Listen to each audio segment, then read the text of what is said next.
My wife's Christmas gift was her affair, and I saw it coming. Merry Christmas. Here's a divorce. We started dating somewhere between fall 1997 and spring 1998. We've never been able to pinpoint when the two of us became an official we.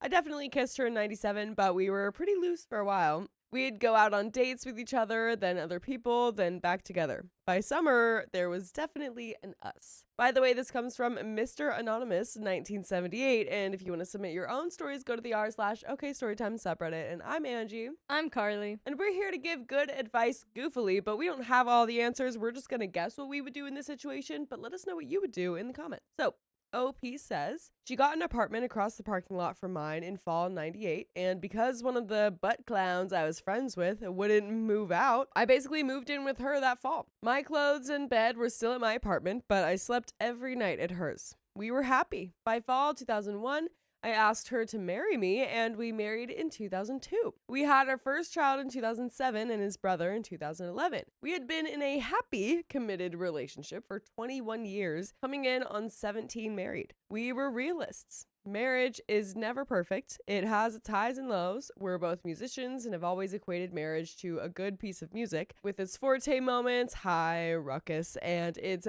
pianissimo moments, lows, wrought with emotion. We've always shared this sentiment with newlyweds. Just roll with it and embrace it for what it is. If you don't have the lows and fights, then you aren't really living in an authentic relationship. LOL, we had it figured out, right? Do you have any thoughts on that one? That's just always such a weird thing to say to me, because I get that like it's healthy to be able to communicate, but like to me, if you're properly communicating, you're typically going to avoid most of those fights and little like scuffles. Yeah, it's like you can have lows, sure. For sure. But being fights? like we fight all the time though, it's so healthy, and it's like I if don't you're think actually so. like coming at each other all the time, that's not healthy. Yeah, exactly. Like, we have communication time. Right, sure. right. Because I think a lot of people will hear that and then be in like tough relationships and be like, it's okay. Relationships are hard, right? Right. And we're supposed to fight like this. Yeah, it's like, no. We had recent stress. After living our entire lives in one region, we decided to move to another part of the country. This was followed by a layoff within the first 18 months, leading to another move even further from home. We settled into our new location, and the company we moved here for no longer had a place for us, leading to another job change. This was hard on my spouse. This is where it all went wrong. I had been suspicious of something going on for a while and had begun losing sleep over it. It started with an anecdotal story in July of last year about a coworker on a work trip in Vegas who had been sharing very intimate company insider information with my spouse. Well, we know what we say about Vegas, though, right? It happens. And you know. What happens in Vegas stays in Vegas. This doesn't count. You actually can't talk about it. You actually can't. She said he shouldn't have been telling her, but he was wasted and perhaps a bit lippy. It honestly sounded like pillow talk. Based on the nature of their relationship, I pointed it out to her and was prickly when she mentioned him again, but she passed it off as a friendship and said there was nothing to worry about. I like calling my emotion prickly. I'm going to use that from now on. I know, I like that too.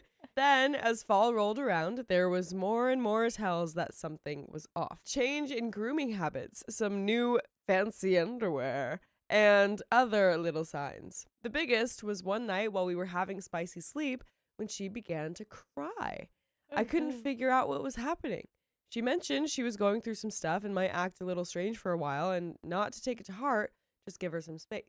All of this added up in my mind, and I asked her several times if there was something going on and if she was cheating on me. The night of Christmas Eve to Christmas, I decided I needed resolution and would take matters into my own hands by looking at her texts. Oh no. No! I didn't plan for it that morning, but I ended up with her phone while helping transfer our son's old one to his new phone. I did a quick review and found the text I hoped wouldn't be there. The only words I remember seeing were, I cannot take you being all over me 1 minute and ignoring me another. No. Oh, man. So, first of all, she's cheating, and it's not with the good guy, it sounds like. Unless that was him to her, but whatever. I was effing devastated instantly. Effing destroyed. I couldn't breathe. Couldn't stand, couldn't talk. My son was in the room and said something like, "You okay, Dad?" I stumbled into the kitchen and told her I found a message on her phone. Oh my gosh, confronting immediately. Oh. To her credit, we walked outside and talked through it. She claims to have given me the blow-by-blow and full disclosure. 3 total events. The first was in his apartment in another state where he had relocated. She was visiting for work while her company was moving. She went over to cook hot dogs for a restaurant concept. What? A restaurant concept? They're like planning out a restaurant. They're like, so we're thinking wiener dogs. Thinking some hot dogs. I'm gonna come on over for that. Yeah. He came up behind her and she leaned into it and kissed him back. They went into his bedroom and made out. She claims they stopped before either one got unclothed and that there was no spicy sleep. The second was 2 days later in the office in another state. The last time was in the local office on December 14th, 11 days before I found out about them. Later that week, she let me read the entire text chain between them. We both know this is only part of the story. They were able to talk in person, email, and work instant messages. I haven't seen any of these other communications. From what I read, it appeared that the notion that they hadn't had spicy sleep was confirmed. She told me they were done. The intimate relationship was done, but through work, they would still be in contact. Initially, she indicated they would work through intermediaries, but that clearly devolved and they were rather quickly back to email and IM. I told her I needed to know that they were finished. She needed to take decisive action to end the relationship so I could sleep at night and find a path forward. Needless to say, I was crushed. I was hopeless and in despair. I wasn't angry with her, but kept asking why. Why did this happen? I've done nothing but love her and be patient. She even admits she's not the easiest to live with. We had fun together and knew when to give each other space. It was a success where others had failed. We returned from our trip to the other coast to visit family for holidays, and after a couple of weeks, we set up couples therapy. This was surprisingly a chore for her. I picked out a list of therapists and told her who I liked best. She said she wanted a woman and took her time picking one out. We went to our first session and it appeared we were in lockstep to find a way forward, but we stepped on a landmine. When our therapist was discussing the process, she said, "This is what we'll do, if this is really what you want." For some reason, that triggered my wife to question what she really wanted. She needed clarity on why she chose to act on her urges and attraction to another man, and in spite of her marital relationship with me. She asked for a pause on the couples therapy, pointing out that each of us needed to work on ourselves first. She mainly needed to answer the question, why? Okay, just to pause really quick. Yeah. That does suck. But at the same time, like, I feel like that's important. No, I feel like that's really important. Yeah. Kind of almost like that. I feel like it's so common that, like, a cheater's excuse is always just like, well, I wasn't even thinking about you. Like, yeah, and like it just happened. Right, it just happened, and getting to the root of like, well, why wasn't I thinking about my like loving partner? Like why was I so open to another relationship with someone? It was so easy with them, kind of thing. And yeah. It's like, yeah, get to the root of that, because if you can't figure that out, I don't want to get back in a relationship with you. Yeah, exactly. And it's like, it's scary because now it's like, oh shoot, she might be like, she might realize that she doesn't want me, but at the same time, like, it is necessary. So this was crushing. How could she not know what she wants? Couple that with the knowledge that despite my repeated and clear requests to end the relationship with him, even if no longer physical, she was still carrying a friendly relationship with him. Hey. Then the further blows came that absolutely crippled me. So now, this is Thursday, January 17th. Oh boy, we're getting a schedule now. Okay. A timeline. I was taking my kids to basketball practice and asked her to join me, but she said she was going to work late instead. I drove by the office seeking a quick hug and kiss. I was needy in this space and her office was dark. She wasn't there. I confronted her and she claimed she had just run out for a forgotten waxing appointment. At night? Yeah, at nighttime? What? So now Friday on the 18th, I found the image of a text from him. Hide in the kitchen if I promise not to kiss you. Huh? And her response, count to 10. Count to 10. Oh my gosh, what? I confronted her and told her to end it or I'd move out the next day. When we met up later, she said, I took care of it. I found out just days later that she did nothing. So now Monday, the 21st, she texted him and a group of friends at work. I don't know the details, only that she texted him. Then on Wednesday, she returned early from a business trip. This was unheard of from her. I've been with her a long time. I might remember a handful of times when she came home early from work, let alone a business trip. And now on Thursday, she went to a happy hour with work friends to celebrate a peer who was leaving. She said in advance that he might be there. She later admitted that he was, but she ignored him and they didn't interact. Yeah, okay. That night, she turned off the Find My iPhone app on her phone. Okay. I later found a text to two of the friends going, urging them not to flake out, saying she had planned this happy hour only because he was there and they needed to come too. So she put the happy hour together just to make him come? Oh my gosh. Yeah. I don't think that therapy's really working for her. I think she so. knows what she wants. Yeah, I know. I feel like she probably isn't even in her own individual therapy, but she should be. She should be. And yeah, she knows she wants this other guy. Not this BS story that he might stop by. She planned the effing event expressly for him to come. These events destroyed me inside. Not only did she beat me down with the initial infidelity, but she continued to dig the knife into my heart with repeated trauma. I've cried more than I ever thought humanly possible. I knew what was happening, yet I did nothing like an effing kitty. I told myself I loved her too much and needed her in my life, that I must find a way to trust and give space while she sought out clarity with her therapist. So I guess she is in therapy. This crucial insight is paramount to me. I want her. I want to find out our way forward. But she has to be 100% in it, not just there out of obligation or comfort with the kids or me. I vowed to move out that weekend, even reached out to a friend to find a place to stay. Then Friday, she let me know she had taken action to end the relationship. She spoke to him in person in the office on Friday and told him they could no longer have contact. She said she was making a choice and that they were no more. She even offered me evidence in a text from him saying farewell and that they had each blocked each other's number for texting. I should be elated. I should be happy that there's an indication of hope for a shared future together, yet I'm skeptical. She's still the captain of her own domain. What stops her from acting out with him? Or someone else again? Can I live with myself knowing I allowed her to deceive and disrespect me? How can I know she's not taking my love for granted? It's a long path forward. I just hope we make it. And there is an update. And we see the title on there. I didn't see it. Okay, never mind. But what do we think so far? Break up. Or divorce, I guess. Like, I don't think she's gonna change. Yeah. She clearly doesn't want to. She's making no effort. She's planning events around him. Yeah, exactly. It's like, if this was just like a one-time thing. Right. Or like it didn't get physical. Well, she was like, oh my God, I messed up. Like, I will fix it. I will cut him off. And actually did. Sure. Right. But then since we have the initial like betrayal and then this further distrust, it's like, I just would not be able to trust her at all anymore. No, I wouldn't be able to. Oh my gosh. That's so sad. But we have an update. Separation. Been trying to struggle forward ever since. She can't break contact with her affair partner, and despite being given 3 months to figure herself out, now she wants a separation. I don't even know what the F that means. I get it. We loosen our connection and only interact about the kids, but otherwise we aren't married. How do you cope with what one or the other does while separated?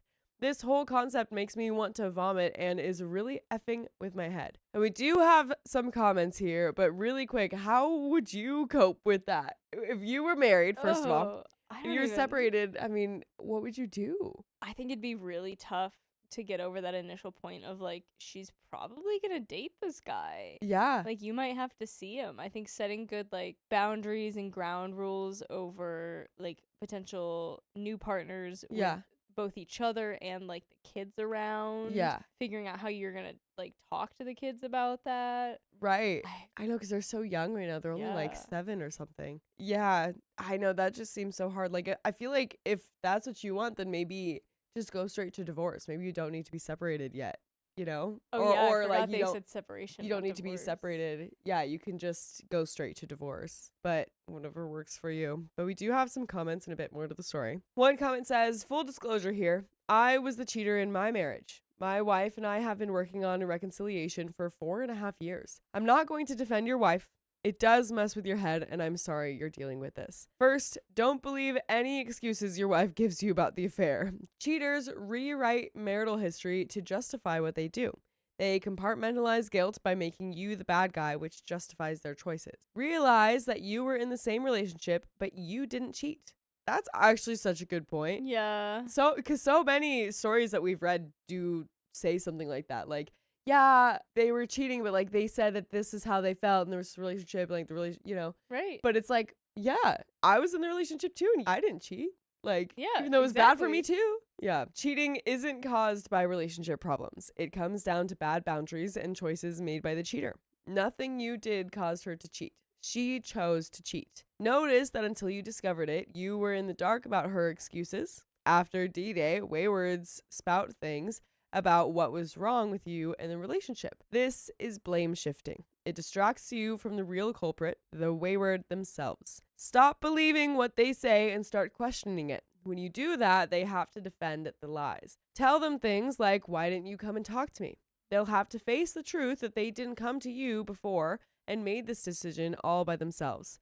Continue to point out that they chose to cheat and it wasn't forced upon them. When the cheater is still in the affair and wants a separation, it means they want to test drive the new relationship without you interfering. This forces you into becoming plan B. If the new person doesn't work out, the wayward can always come back. This shows how strong the selfishness and self-centeredness is with the cheater. It's always about their happiness, their needs, their wants. Don't do the pick-me dance. Many betrayed spouses believe they have to become better spouses to prove that they're the right choice. This cedes power to the wayward and puts you into competition with a fantasy person. You'll never win because your wife is in a dopamine-soaked state where she only sees fantasy, not reality. I'm not pro reconciliation or pro divorce. I'm pro get the F out of infidelity. You need to decide if this is a deal breaker.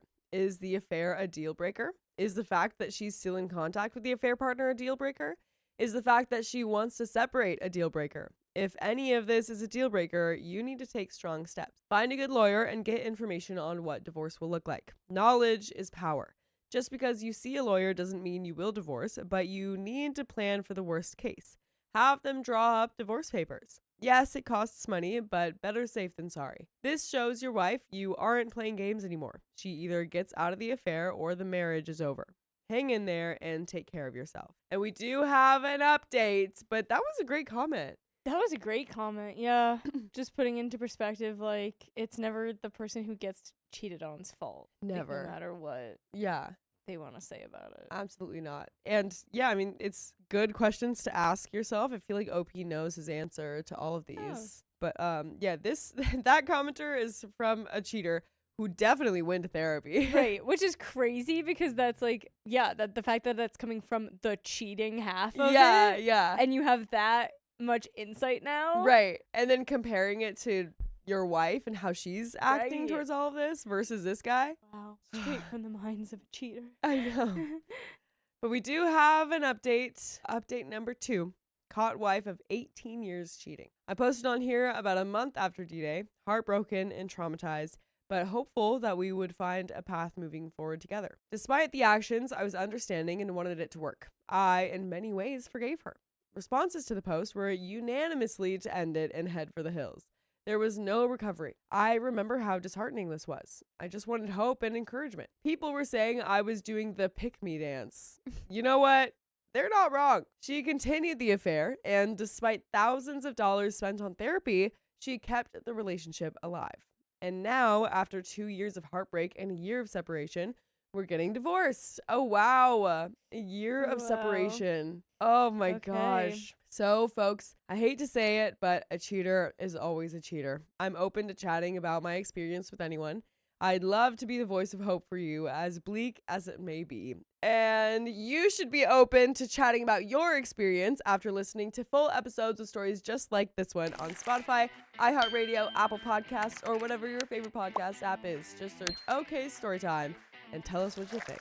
Do it. But there is a little bit more to the story. There's update number 3. But what do we think? I've got, honestly, like, no other thoughts. Like, you guys tried the separation and clearly she wasn't going to change. Yeah. So here you are, getting divorced.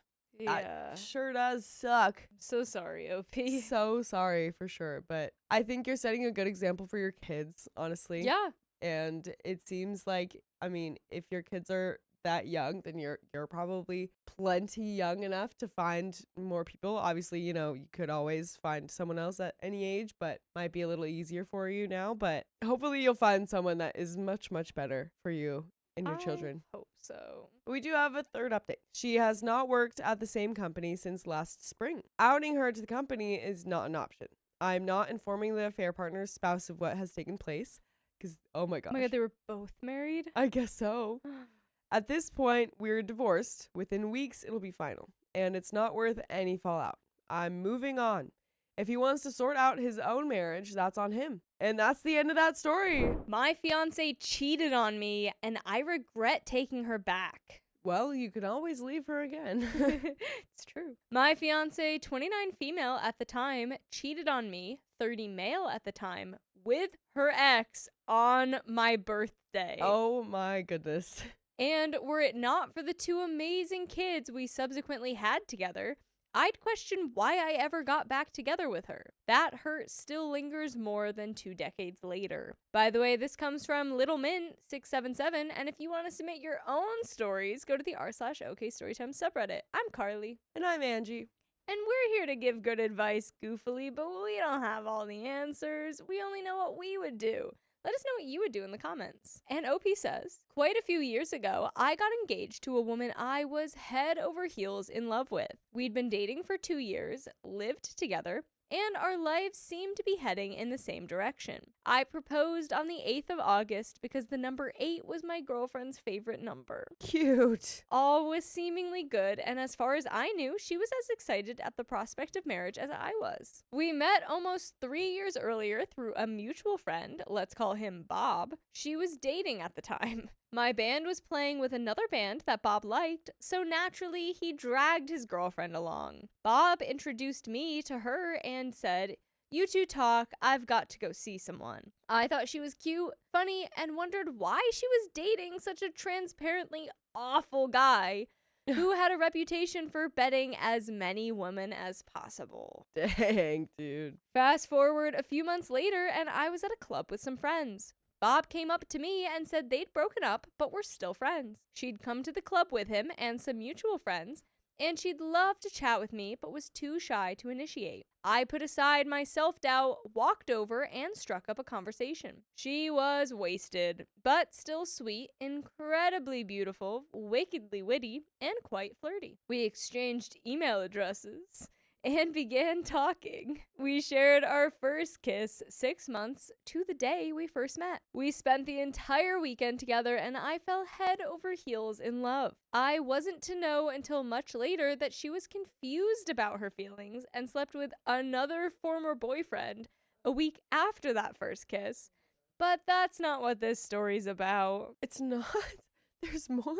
For the record, it still hurt when I eventually found out, but it didn't devastate me or affect our relationship. Fast forward to August 8th, 2 years into our relationship. We'd talked about marriage, and I thought she was utterly in love with me. So I secretly bought the ring she had admired as we were passing a jewelry store a few weeks earlier. When I proposed, she was shocked. A conversation much later revealed she actually went into a panic and began questioning what she wanted. I was oblivious. Utterly besotted, I assumed she felt the same about me.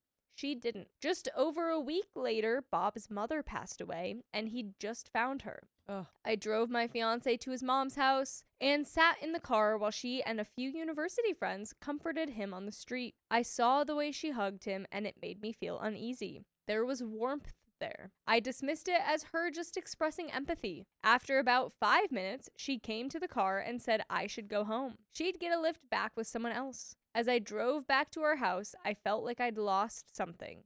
It was a strange sensation. Bob's mom's funeral was scheduled for the 22nd, my birthday. My fiance had spent vast portions of the week prior helping Bob with funeral plans, cleaning out his mom's house, and generally comforting him.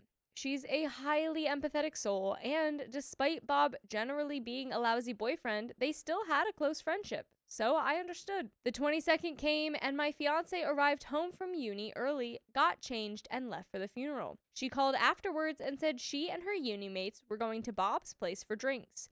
She wouldn't be too long, and she'd come home and take me out to dinner for my birthday. So I pottered around and enjoyed having the house to myself. 6 p.m. passed. No fiance. 7 p.m. 8 p.m. At around 9 p.m., I figured dinner wasn't happening. So I made myself something to eat and watched a movie. The movie ended. Still no fiance. I began getting worried. Midnight passed, and I'd spent my birthday alone. At 3 a.m., I called her. I have no idea why I waited so long. She answered and sounded strange, like she'd been asleep or was trying not to let people around her hear her conversation. She said she'd had one too many drinks and couldn't drive home and was trying to sleep it off. I told her I could have picked her up. She said she'd be home soon. About half an hour later, she walked through the door, apologized for not doing something for my birthday, jumped in the shower, then went straight to bed. I was so incredibly sad and so incredibly hurt. Almost immediately, her behavior changed. There was a palpable distance between us and such an awkward reaction from her anytime I attempted to show affection. I distinctly recall being sad at band rehearsal a few days after the funeral and telling my bandmates something was weird between my fiance and me. Once again, I dismissed it as just me overthinking things. 6 days after my birthday, she woke me up before heading off to uni, and she was in tears. I immediately tried to comfort her and asked what was wrong. She said Bob kissed her that night, and that she had kissed him back. My heart sank. In those brief, hazy moments, I tried to rationalize it. It was messed up, but it was just a kiss. Rationalizing didn't work. I got angry and told her to get the F away from me. She left for uni still in tears. After the anger subsided, a new feeling of hurt I'd never felt before began to overwhelm me. I sobbed like I'd never sobbed before. I had my heart broken in the past, but this was so much worse. She kissed him back. We broke up. It was her decision. I wanted to work through it. It was just a kiss. Her mind was made up, though. The next month or so was awful. I moved out. She began dating Bob again because she owed it to herself to see if there was something there with Bob. There were angry, hurtful texts, nasty phone calls, and I said and did a lot of things I'm ashamed of. But I felt it was nothing compared to the devastating texts from Bob in return that gleefully targeted my insecurities, which my ex had clearly mentioned to him. But deep down, I knew Bob was a terrible guy, and he'd revert back to who he was. So I began to let go. Bob would inevitably cheat on her or mess her around. He had form. I moved in with some friends and started enjoying my life. I had some wonderful encounters with great and beautiful people, got a job I absolutely loved, and even started being somewhat of a comfort to my ex when Bob inevitably turned back into the lousy guy he'd always been. No, this is like hard to watch. Yeah. I'm like, no, don't comfort her for this. No. She left you for this man. She has such a habit of like not closing off her past relationships, and she's clearly doing that with you too. Yeah, she thinks that you'll be there when she's done with Bob. Yeah, and you Bob's will. done with her. Yeah. My ex saw the change in me and asked if we could meet up for a chat. She said I probably wouldn't like hearing certain things she wanted to tell me. I was fine though. I was so much stronger, so much more comfortable with who I was. When we met up at a little park near the first flat we moved into together, she told me that she slept with Bob that night. I kind of expected that's what she'd tell me, so I thought I was prepared for it. I wasn't. I don't believe in souls, but at that moment, I felt whatever manifests itself as a soul physically sink. I put on a brave face and told her it's what I expected to hear. We talked a bit more, hugged, and said our goodbyes. I walked home shattered. I sank into a deep depression. I was still devastated, but I got better. I pushed the hurt aside, though never actively dealt with it, and began moving on. My ex and I began regularly communicating, and we ended up getting back together. I approached the second phase of our relationship with a lot of trepidation. and recall writing in my diary at the time that I wasn't sure it was a good idea. Knowing that she felt more obligated to see if a second shot with Bob would work rather than trying to repair the relationship with a man she was engaged to hung heavily in my mind. I wasn't convinced she was in love with me. I felt like her second choice, the one she settled for. But we forged ahead. I quit my job, the best job I've ever had, and we moved interstate for her career. Ugh. We were there for 6 months. Her career wasn't panning out as well as she had hoped, so we began trying for a child. Wait. I'm sorry. The reason you started trying for a child was because her career wasn't working out? Yeah. That is like so opposite of what I feel like should happen.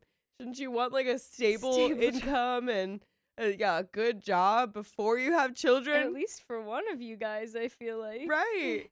Oh my gosh. Turns out we're both ridiculously fertile. Oh my god. So she got pregnant straight away. Well, congrats.